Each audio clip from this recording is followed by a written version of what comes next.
Hi everyone, welcome back to Fazna's kitchen. எல்லாரும் எப்படி இருக்கீங்க? மிச்சம் காலத்துக்கு போறோம் ஒரு வீடியோ ஒன்று போடுறேன். எல்லாருமே கேட்டிருந்தீங்க ஏன் போடல என்ற ஒரு பிரேக் எடுக்கலாம் அப்படின்னு சொல்லிட்டு ஒரு மாசத்துக்கு மேலே போடல.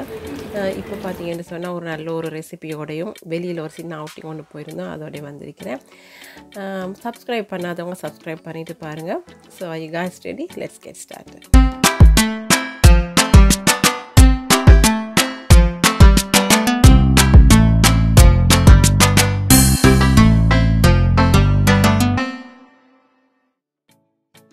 நான் கொஞ்சம் ஈச்சம்பழம் எடுத்து அந்த ஈச்சம்பழத்தில் விதையெல்லாம் நீக்கிட்டு அதை ஒரு பக்கத்தில் வச்சிடலாம். அதுக்கு பிறகு எங்களுக்கு கொஞ்சம் டீ சாயம் தேவை. அந்த டீ சாயம் எடுக்கிறதுக்கு ஒரு 2 டீஸ்பூன் தேயிலை தூள் போட்டு அதில் சுடு தண்ணி விடுறேன்.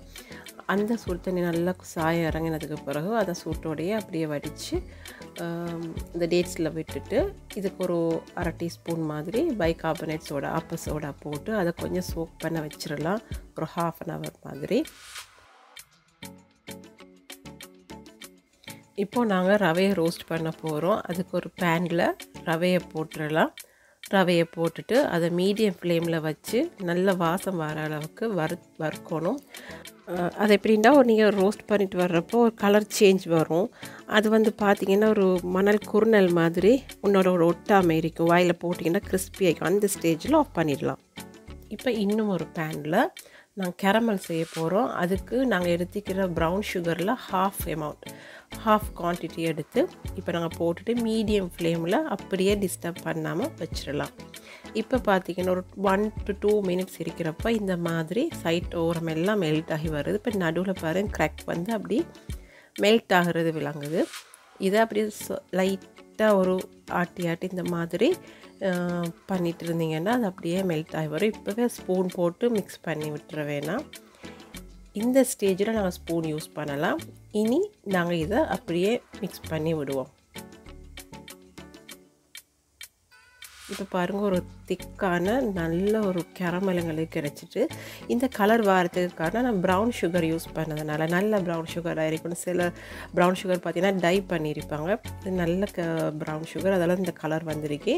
இப்போ அதில் நல்லா கொதித்த தண்ணி ஹாட் வாட்டரை விடுறோம். அளவுகள் எல்லாமே நான் டிஸ்கிரிப்ஷனில் தரேன், ஸ்க்ரீன்லேயும் வரும். இப்போ அந்த சுடு தண்ணியை போட்டுட்டு கொஞ்சம் கிளறி விட்டுறலாம். இப்போ இது ஒரு நிமிஷம் கொதிக்க விட்டுட்டு இதில் நாங்கள் ஏற்கனவே அரைவாசி சுகரை வேறு எடுத்து வச்சுருந்தேன் தானே, அதை இதோட சேர்த்துடலாம். சேர்த்து அதை ஒரு நிமிஷம் 2 நிமிஷம் கொதிக்க விட்டுட்டு அந்த கேரமல் பதம் வரணும், அந்த பிசுப்பு தன்மை வரணும் அப்படியெல்லாம் ஒன்று இல்லை. டக்குன்னு 1 நிமிஷம் 2 நிமிஷம் கொதிக்க வரும்போதே தேங்காவை சேர்த்துறோன்னா தேங்காய் பூவை சேர்க்குற கிளிப் மிஸ் ஆகிட்டு எடுக்க நான் கேமராவை ஆன் பண்ணி நினச்சிட்டு போட்டேன். பட் ஆன் ஆக இருக்கல, அதெல்லாம் அந்த கிளிப் இல்லை. நீங்கள் தேங்காவை சேருங்க. சேர்த்துட்டு அதில் பிஞ்ச் ஆஃப் சால்ட் ஒரு கொஞ்சம் உப்பு ஒரு சிட்டியை சேர்த்து 1 to 2 minutes மாதிரி கொதிக்க விடலாம். சிரப் பார்த்திங்கன்னா இந்த அளவுக்கு இருக்கணும், ஃபுல்லாக அப்சர்வ் ஆகக்கூடாது. இந்த ஸ்டேஜில் நான் ஒரு பவுலுக்கு ட்ரான்ஸ்ஃபர் பண்ணிடலாம். இப்போ அதில் வறுத்து வச்சுருந்த ரவையும் சேர்த்துடலாம். சேர்த்து ஒரு மிக்ஸ் கொடுத்து விட்டுறலாம்.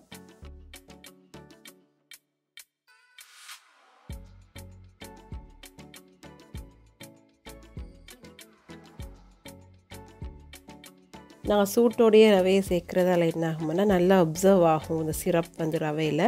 இப்போ நான் இது நல்லா மிக்ஸ் பண்ணிவிட்டு ஒரு 10 minutesக்கு பிறகு நான் மிக்ஸ் பண்ணுறேன். பாருங்கள் சிரப் எல்லாமே உறிஞ்சிருச்சு ரவை.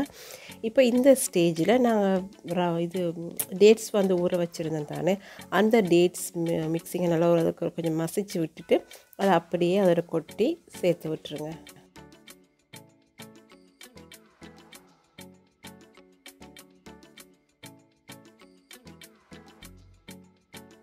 இப்போது நான் நட்ஸ் வெரைட்டிஸ் சேர்க்கலாம். இதில் எனி நட்ஸ் உங்கள்கிட்ட பாதாம், பிஸ்தா, வால்நட் எது இருந்தாலும் சேர்க்கலாம். இப்போ என்கிட்ட பாதாம் இருந்ததால் அது சேர்த்துருக்கிறேன்.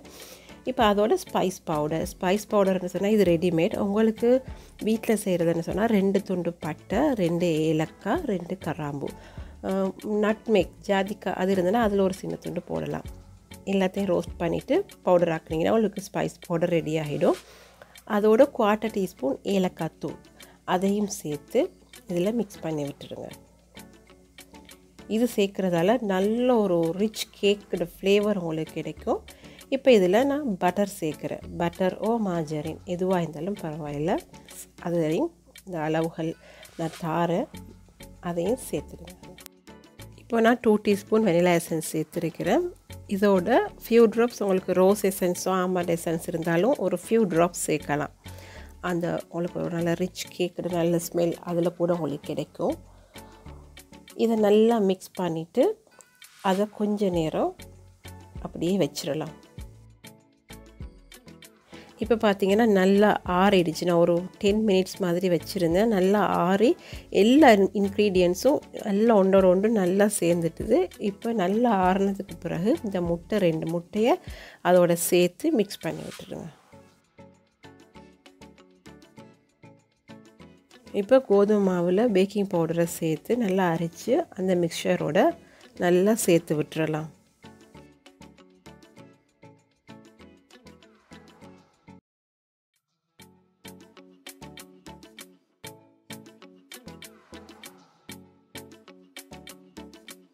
இந்த மாதிரி அடியில் இருக்கிற மிக்சரை மேலே கால எடுத்து அடி கொடுத்து இந்த மாதிரி ஃபோல்ட் பண்ணி விட்டுருங்க.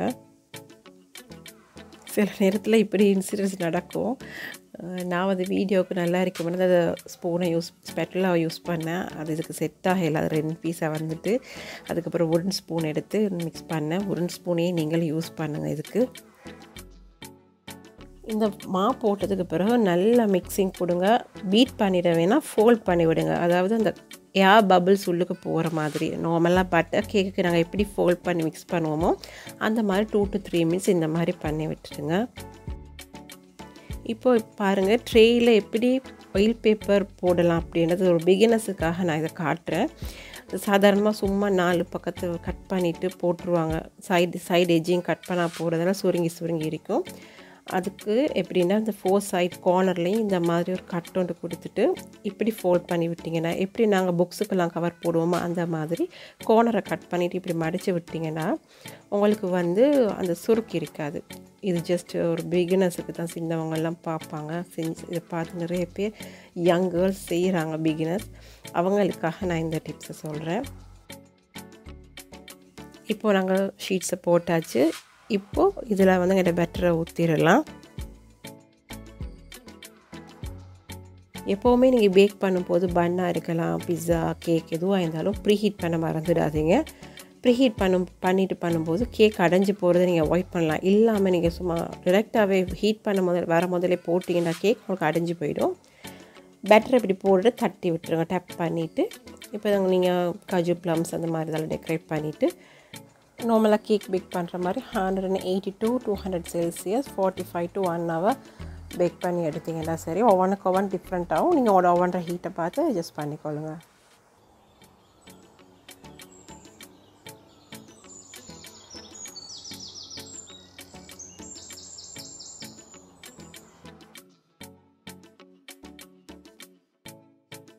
எங்களோட கேக் இப்போ சுட சுட மணக்க ரெடி ஆகிட்டு கோகோனட் கேக். இது பார்த்தீங்கன்னு சொன்னால் டீயோட ப்ளெயின் டீயோட ஈவினிங் டைம் சாப்பிட்றதுக்கு ஒரு சூப்பராக இருக்கும். இப்போ சரியாக நான் செஞ்சு முடியும் போது டைம் 4 o'clock ஆகிட்டுது. சரியாக டீ டைமுக்கு ரெடி ஆகிருக்கு. ஆனால் இன்றைக்கி சாப்பிட்றத விட உங்களுக்கு அடுத்த நாள் வச்சு சாப்பிடும் பொழுது இன்னும் டேஸ்ட் கூடவாக இருக்கும். நல்லா அந்த சோக் பண்ணி நல்லா இருக்கும். கோகோனட் எல்லாம் நல்லா சாஃப்டான எங்களோட கோகோனட் கேக் ரெடி ஆகிடுது. இப்போ அதோட டீயோட என்ஜாய் பண்ணி சாப்பிடத்தான் இருக்குது. நல்ல மாய்ஸ்டாக அளவான ஸ்வீட்டோட நல்ல டேஸ்ட்டாக இருக்குது. ஆனால் நான் சொல்கிறத விட நீங்கள் செஞ்சு பார்த்துட்டு எப்படி இருக்குன்னு எனக்கு இன்ஸ்டா பேஜ்லேயோ இல்லை எனக்கு யூடியூப்பில் கமெண்ட் செக்ஷன்லேயோ கமெண்ட் பண்ணுங்கள். இன்றைக்கி நைட் 7:30க்கு சரி படம் பார்க்கலாம், தியேட்டர் போகலாம் அப்படின்னு சொல்லி ஒன் கோல்ஃப் ஃபெஸ்ட் போயிருந்தோம். அங்கே எடுத்த கிளிப்ஸ் தான் பார்த்துட்டு இருக்கிறீங்க. அங்கே பிவிஆர் அங்கே போய் பார்க்கலாம் அப்படின்னு சொல்லிட்டு பிவிஆரில் போய் ஒரு படம் ஒன்று பார்த்தோம். இப்போ ட்ரெண்டிங்கில் போகிற ஃபிலிம் தான். இந்த மாலில் பார்த்தீங்கன்னு சொன்னால் 13 தியேட்டர் இருக்குது. 13 தியேட்டர்லேயும் ஒரு 4-5 தியேட்டரில் பொன்னியின் செல்வன் போகுது அப்படின்ட்டு சொல்லியிருந்தாங்க. அந்த நாங்கள் டிக்கெட்டு முதல் நாளே புக் பண்ணியிருந்ததால் அந்த டைம் வரும் வரையும் அந்த மாலுக்கு சுற்றிட்டு இருந்தால் போல் இவங்க சின்னவங்க விஆர் கேம் விளையாடணும்னு சொன்னாங்க. அதையும் முடிச்சுட்டு டைம் சரியாக இருந்துச்சு. இப்போ நாங்கள் 6th ஃப்ளோருக்கு போயிட்டு இருக்கிறோம். அங்கே தான் பிவிஆர் இருக்குது.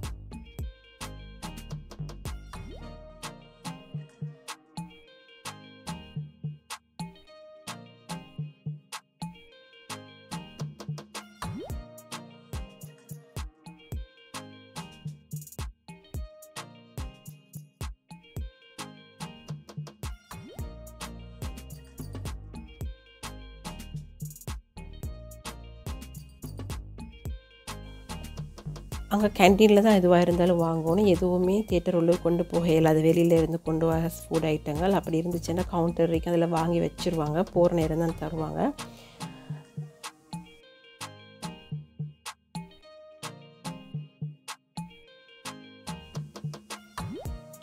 இப்போ நாங்கள் அந்த ஒரு 10 மினிட்ஸ் டைம் இருந்துச்சு. அதனால் அவங்க வெயிட் பண்ண சொல்லியிருந்தாங்க. அது வரையும் நாங்கள் முன்னுக்கு அந்த லாபியில் வெயிட் பண்ணிகிட்டு இருந்தோம்.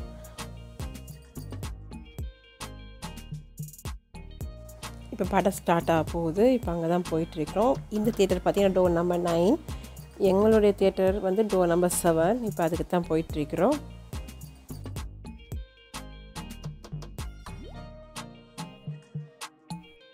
ஒரு 9:30க்கு மாதிரி படம் முடிஞ்சு வீட்டுக்கு வந்துட்டோம். அவ்வளவுதான் ஃப்ரெண்ட்ஸ், இதோட இந்த வீடியோ முடியுது. இந்த வீடியோவில் இந்த ரெசிபி அரிக்கலாம், அவுட்டிங் அரிக்கலாம் எல்லாம் பார்த்து என்ஜாய் பண்ணிப்பீங்கன்னு நினைக்கிறேன். மறக்காமல் நீங்கள் இந்த வீடியோஸும் உங்களோட ஃப்ரெண்ட்ஸ் அண்ட் ரிலேட்டிவ்ஸுக்கு ஷேர் பண்ணிவிடுங்க. நீங்கள் பண்ணுற ஒவ்வொரு ஷேரிங்கும் தான் எனக்கு ஒரு பூஸ்டிங்காக இருக்கும். வியூஸ் கூட தான் நாங்களும் வீடியோ போடணுமென்ற ஆசை கூட வரும். அதனால் உங்களோட சப்போர்ட் எனக்கே வெரி வெரி இம்பார்ட்டன்ட். ஸோ இன்னும் ஒரு இன்ட்ரெஸ்டிங்கான வீடியோவில் உங்களை மீட் பண்ணுறேன். Until then, this is Fazna. Take care. Bye.